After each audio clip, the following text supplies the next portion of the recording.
marketing, explosive growth, and revolutionary secrets that can catapult your business to new heights. You're now listening to the Underground Marketer Podcast with your host, Tudor Dumitrescu, the one podcast devoted to showing new businesses how to market themselves for high growth.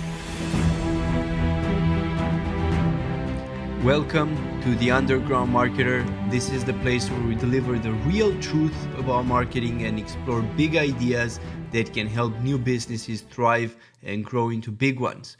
I'm your host, Tudor, and today the topic that we will be covering are the 12 secrets of building rapport. So whenever we market or whenever we speak with a prospect or a possible customer, there are certain things that we have to do in order to build rapport with that person. And why is building rapport important? So building rapport is important because it gets the other person to open up and give you intelligence and information that you may want them to give you that they wouldn't otherwise. So in terms of web and doing this stuff on the web, so in terms of your copywriting, it could get them to fill out a form that they wouldn't fill out otherwise. If you're on the phone with them, it can get them to give you information that they wouldn't give otherwise. Like, for example, if you ask, how much money do you make roundabout, per year? If you don't build rapport before you ask that question, they will not want to give you that information because they don't feel safe with you. When you build rapport with somebody, they feel safe with you and they open up and they're ready to share stuff with you.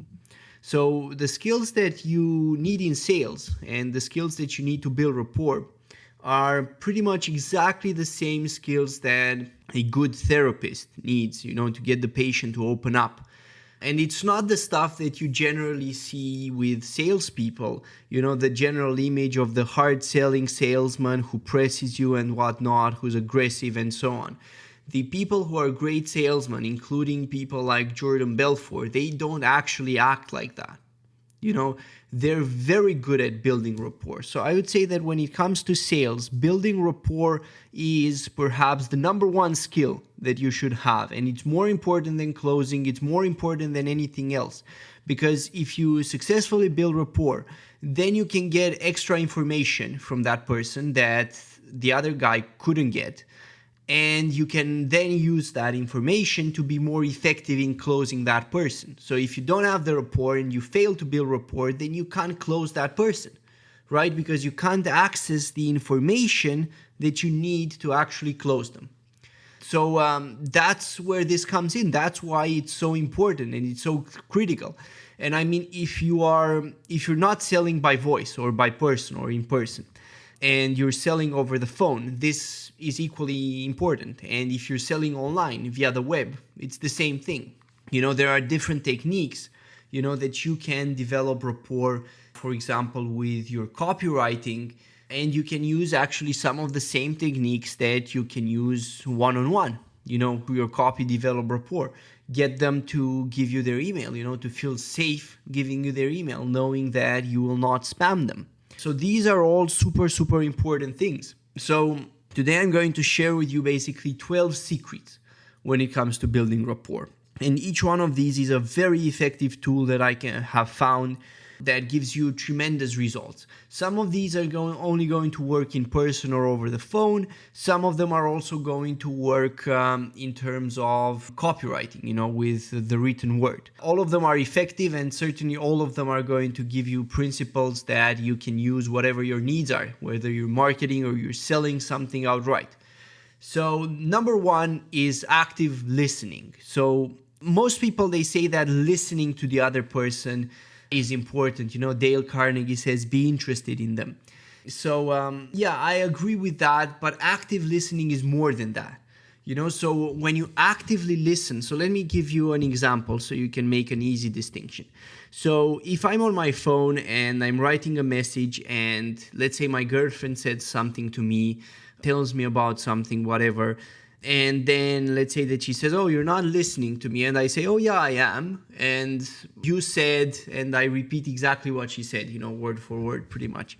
That is listening, right? So I know what's being said. I am listening to it, but I'm not really involved with it. I'm not really interested in it. I'm not actively listening to it. I'm doing something else at the same time, and so on. So active listening is when you make the other person feel that you're focused on them, that you care about them, and that you're present with them. That's basically what it is. And it gets people to open up. It gets people to feel comfortable with you, to let their guard down, to want to build a relationship with you, basically. So in the scenario with my girlfriend, active listening would be putting down my phone and actually listening to what she's saying and so on. So that would be active listening. And how do you actually do this? How do you show someone that you're actively listening to them? So good ways are that after they say something, you tell them that you understand how they feel, or you summarize what they've said in a shorter form, or you ask them an insightful question about what they said. Basically, you act as if what they're saying is actually important and you care about it. It's not like some irrelevant information that you just asked for the hell of it and you just want to get through with it and actually get to the stuff that matters. So it's not that. So that's secret number 1, active listening. So let's move from that to secret number 2, which is mirroring. So if you're physically with the other person, mirroring can be mirroring their body language, or mirroring their tonality, or mirroring their gestures, or mirroring some of the words that they use. So let's say that there comes a point when they cross their legs, right? You're sitting down and they cross their legs. Mirroring would be, for example, waiting some time, 10 seconds, 15 seconds or so, and then you cross your legs as well, just like they did. These gestures, mirroring, what actually happens, and we actually have in our brain these things that are called mirror neurons, is that we relate on a deeper level with someone. When we mirror someone, we basically communicate to them that I'm like you, and from Cialdini's influence principles that being liked is very important when it comes to influence. And when you mirror someone, you basically transmit to them that, look, I'm actually just like you. I behave like you, I have similar gestures, and I act like you. So when this happens, they feel like you understand them. That's the big thing. So when you mirror somebody, and even if it's something that doesn't have to do with the topic that you're discussing about, like a body gesture, they will still feel that you are like them and that you get them. So the feeling translates. The same thing holds true with the next principle, which basically is called secret number 3, which is pace and lead. So when you pace and lead someone, you start by mirroring them, and you basically mirror them a few times. And after you've mirrored them, that's basically pacing them, being like them. If you want to take them in a different direction, that's when you start leading. So let's say that you start speaking with a prospect, and that prospect is obviously not very happy. He seems sort of depressed, and he's sort of in a low mood. You can hear it from his tone of voice. He doesn't really want to talk. He doesn't really feel like talking. If you go into that interaction and you're upbeat, you're powerful, you're enthusiastic as hell and so on, it's not really going to work out, right? The guy is going to think, what? This guy is crazy, right? What's he doing? So that's why you have to pace and lead. You have to start by going into his world first, right? If he's more depressed, if he's more down, that's where you start. You instead of saying, hi, I have this wonderful offer for you, you can say something like, hi, I would like to discuss with you something that may be of interest. Do you have a moment? Or something like that. You mirror where he is, and you match where he is. That's the pacing bit. And then after you do that a few times, you can start slowly leading him somewhere else. Basically, instead of mirroring him and mirroring his state, you start moving the state up, so you might go from being very depressed to being sort of neutral, in your tone, or from being neutral to being sort of upbeat and enthusiastic. And if you do this effectively, you will find out that state change translates to the other person. That's why actually pacing and leading can be so effective. And I mean, you have to assess the emotional state of your prospect immediately. And I mean, for those of you who are working online, pacing and leading can still work, because I mean, you do have buyer personas and you sort of know what state, based on the ad that they've seen, people would be when they come to your landing page, right? So you don't move from the state that they're in the ad. Let's say that they were very afraid because of whatever the ad said. You don't move suddenly to a state where they're being ecstatic in the landing page, right? That would be a mistake.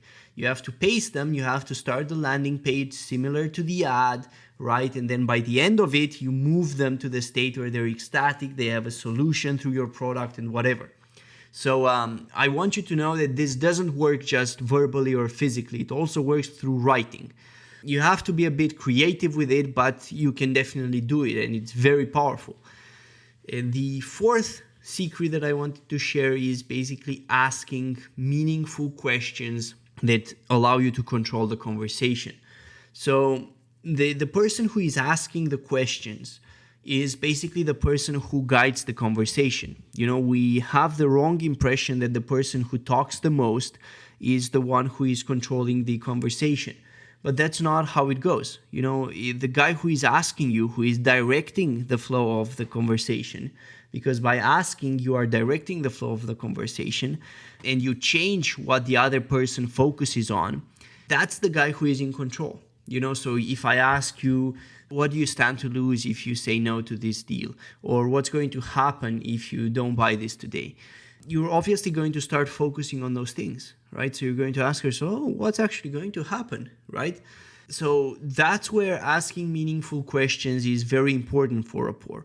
Asking meaningful questions means that you ask questions that the other party is comfortable answering and that the other party finds useful to answer, right? So if you just met someone, you can't ask them, it wouldn't be a meaningful question. I mean, if you ask them, how much money are you making, straight off the bat like that? Because people they don't feel comfortable enough to give you that kind of information yet. So you have to start with more meaningful questions, like what sort of job do you do, or what's holding you back at work, or whatever question is more meaningful to them and they would be happy to answer. It takes a bit of practice, to find out what questions are actually meaningful, but it's definitely very, very useful. So we talked about pace and lead already. We also have another technique, which is basically secret number 5, which we call future pacing. And with this technique, you tend to use it towards the later stages of your sales interaction. And basically what you do is you help the person see the consequences of him making the purchase. So obviously the good consequences. You future pace it, which means that you get them to imagine the consequences. So you could future pace the purchase, let's say, of a new Ferrari, right? You're the Ferrari salesman. So you can ask them, you ask them, so how would you feel, taking your wife for a ride in this baby? And they will already, their mind, it's going to go into the future, and they already see themselves owning the Ferrari with their wife in the car, and he might be like, oh man, my wife is totally going to love it. And that's how you use it. So he gets to see that you care about him. That's what future pacing helps with. And it also helps him to basically build trust with you. He gets that you care about him and that you want to help him and you want him to get to that future position. So the same thing is obviously true when you do copywriting, and you can use this both negatively and positively. So you can future pace what's going to happen if they don't take action, right? So let's say that you have somebody who is like on the sidelines.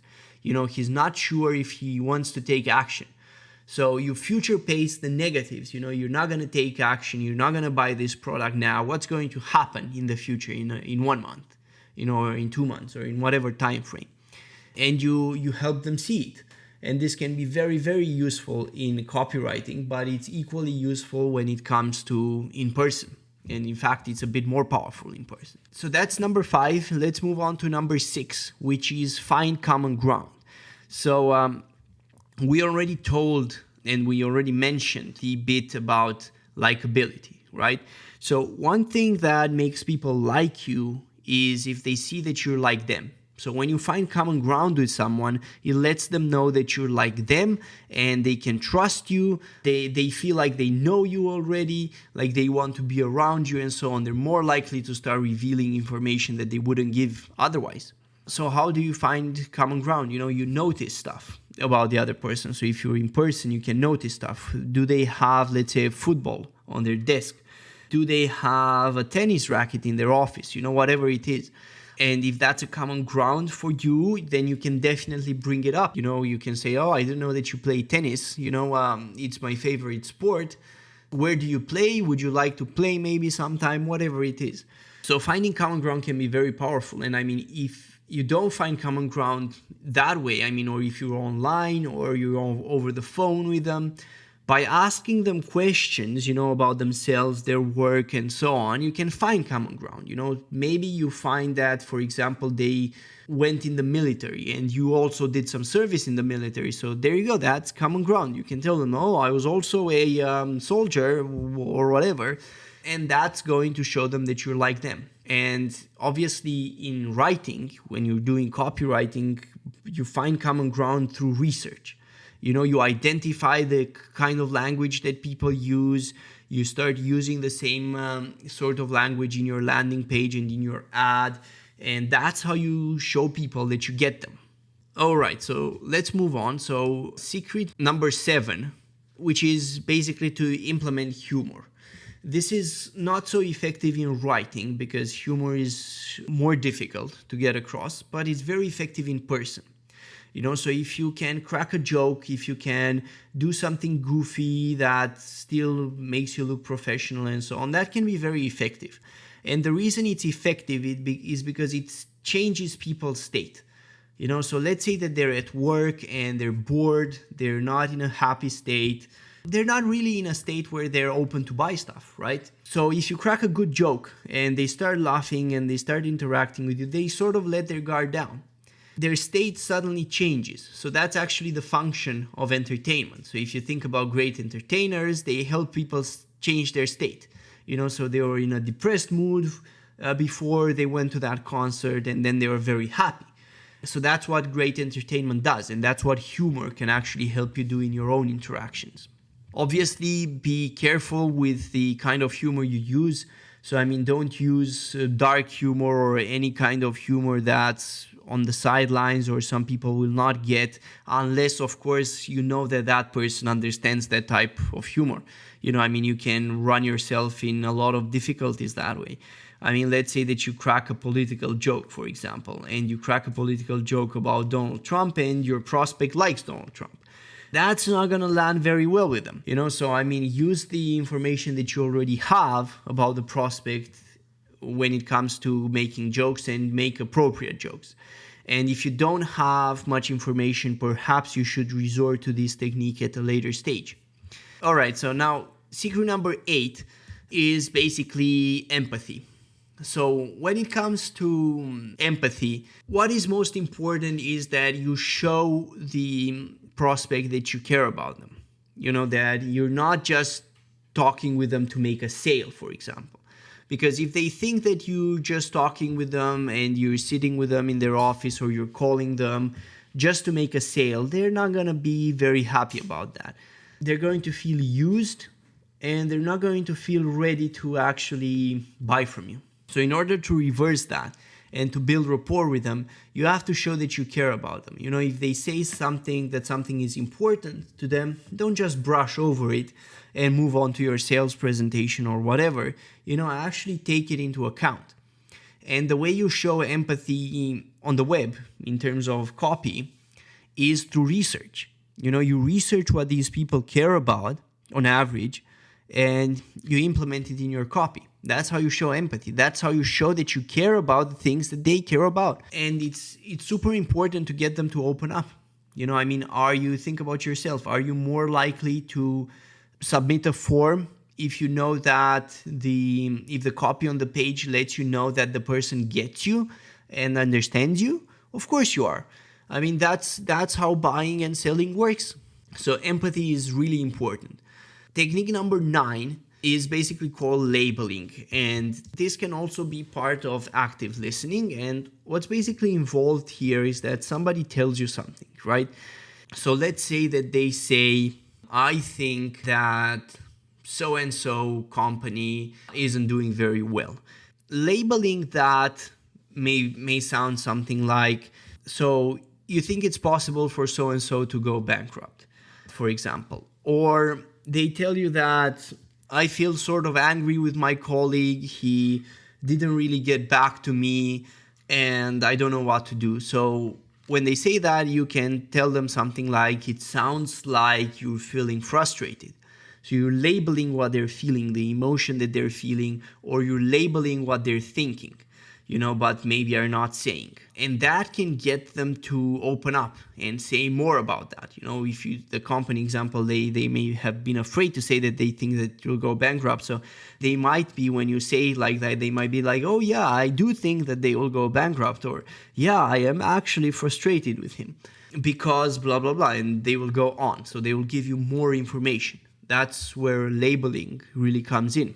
Secret number 10 is basically eye contact. So eye contact obviously doesn't apply online, but in person, it's very important that you establish a solid eye contact, but you don't have like a piercing gaze. You don't stare at them, you don't make them feel uncomfortable or any of that stuff, right? So, you have to tone it down. It has to be a relaxed gaze, but it has to be a gaze that tells them that you're interested in them, you care about them, and you want what's best for them. That's what you're trying to communicate. So it's very important that you look in their eyes, right? So when you're talking with them, don't look at the floor, don't look to the left or right, look at them, make them feel cared. But at the same time, don't stare, so try to strike that balance. Secret number 11, which is very, very powerful, is basically tonality. And you want to use your tonality as a salesperson to convey certain attitudes. The most important attitudes are certainty, confidence, and empathy, right? These are the attitudes that you want to convey through your tonality. So how do you convey certainty, and why is that important to convey through your tonality? Well, the reason why it's important is because it positions you as an authority, right? So if I speak to you with certainty and I'm convinced about what I say, it's very likely that you will also be convinced. So, you saw that difference, right? So if you change your tone, you can change the meaning of what you're saying. So it's not so much what you're saying to people, but it's how you're saying it. If you say it in a way that conveys that you don't know what you're talking about. So for example, if you go like, yeah, I'm not very sure, then obviously that doesn't seem like an expert. If they ask you a question, that's how you answer, they will think that you're a bum, right? And they're not going to like you. They're not going to feel safe buying from you. So tonality can be very effective in building rapport because it positions you as an authority if you can speak with certainty. So you have to practice. You have to find the tone that you naturally use when you feel confident and certain about something, and that's the tone that you want to use. And it tends to be different for most people, but when you hear it, you know it. And this decisiveness that you can find in somebody's tone is very, very powerful. So the guy that I learned this from is actually Jordan Belfort. And I think that Jordan Belfort is pretty much the best in the world when it comes to tonality, especially when it comes to the tonality that conveys certainty. I have honestly not seen or heard someone who speaks like he does in terms of tonality and who uses it so effectively. At the same time, your tonality should not be aggressive. Yeah, you should be confident and you should know what you're talking about, but you don't want to come across as aggressive and come across as if you don't care about the other person. No, you want to come across with empathy, like you care about them and you're the expert who has the solution that they need. And this is very effective. And if you want to learn more about tonality, Jordan Belfort's Straight Line Persuasion course is great. as is his book, The Way of the Wolf. And I mean, you can get the audiobook because that's going to obviously help a bit more with the tonality. But the best is definitely the course, Straight Line Persuasion. So I can highly, highly recommend that. Yeah, and basically secret number 11, so we're almost getting to the end of this, is your state. And I mean your emotional state. So obviously if you approach, we talked about, so keep this in the context of pace and lead, right? So we talked about entering their state initially and so on, right? But the fact is that your state is very important. So I mean, you don't want to go into a sales call or interact with your prospect if you're in a very low state, right? You're low energy, you feel tired, you feel depressed, you're unhappy, whatever, because that's going to translate over to them. They're not going to trust you. They're not going to open up. They're not going to feel confident about you. So getting into the right state before is very important. And powerful ways to do this are big physical movements, so if you position your body in such a way that you usually position it when you feel certain, that might be your chest out, your head up, whatever, then you may actually trigger that state in you. You can also imagine a moment when you're certain or when you're feeling confident and go back to that state. You can use an anchor, sort of the way they do it in NLP, where you anchor the state of certainty maybe to a certain motion, a certain set of words that trigger it, a certain gesture, like you saw, for example, in tennis, how Rafael Nadal, he has his gestures before he serves, right? So that's an anchor that sort of awakens the serving state and he can go into it and do it perfectly. Or, I mean, you can also anchor it to stuff like a smell, maybe you have a certain perfume or something that awakens it. But whatever it is, it's important that you have it there and you have a way to trigger this positive, upbeat state, enthusiastic state on demand when you need it. And this is definitely going to come in very, very useful in terms of your sales activity for you. So that's about it. Those are the 12 secrets of building rapport. And remember that building rapport, in my opinion, is the key to sales. I mean, if you're effective at building rapport, you can get the information that you need. And if you get the information that you need, closing them is just, it almost happens by itself.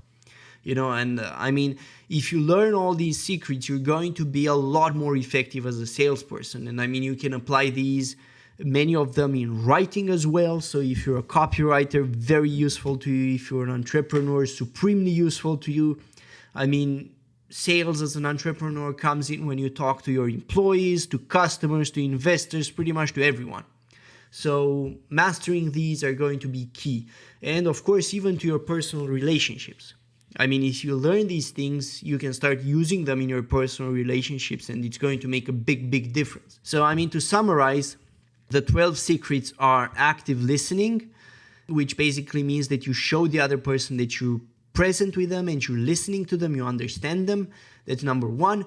Number two, mirroring, where you mirror a few words that they use or gestures that they do or ways of behaving. Basically shows them you like them. Pacing and leading, you start by mirroring them, enter into a similar state to them, and then you lead them to a different state. You change after you mirror them a few times, you make a change, and they will follow suit. Number four, ask meaningful questions. So that means questions that they are comfortable answering based on the level of rapport you've built with them. Followed by the next technique, which is future pacing, which basically gets them to imagine the future state with your product, or if you're doing it in writing, gets them to imagine the consequences of not taking action, not buying your product, or of actually buying it and going through with it. Next one, we have, I believe, number 6, which is find common ground. You have to look for things you have in common, look around their office, use the conversation for stimulus, show that you're like them if you can.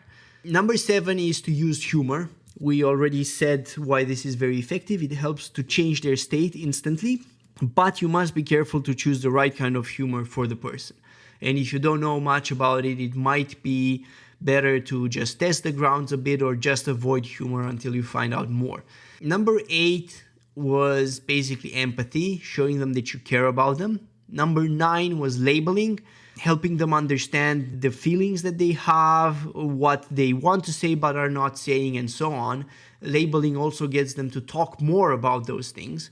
Number 10 is eye contact. So remember, you have to look at them, but don't stare at them. Number 11, tonality. How you speak with them conveys certainty and convey that you care about them through your tone. And number 12, your state, your emotional state. So try to go into a peak state where you're confident, you're ready to go, you believe in yourself, you believe in the product, and you believe that it can help them. And I mean, if you follow these 12 secrets of building rapport, I think that you can see your sales numbers improve dramatically. But you need to be consistent about them. Write the 12 secrets down. You can get them off our website in the show notes. Get the 12 secrets and start using them. Make sure that you use them, practice it, and you're going to see yourself becoming more effective. So that's pretty much it for today. Thank you for listening once again, and stay tuned for the next episode. And until next time, keep growing your business and providing massive value to the world. Remember, you are the reason why we're all growing richer, our freedoms are expanding, and we're all living in greater prosperity. Thank you, and until next time.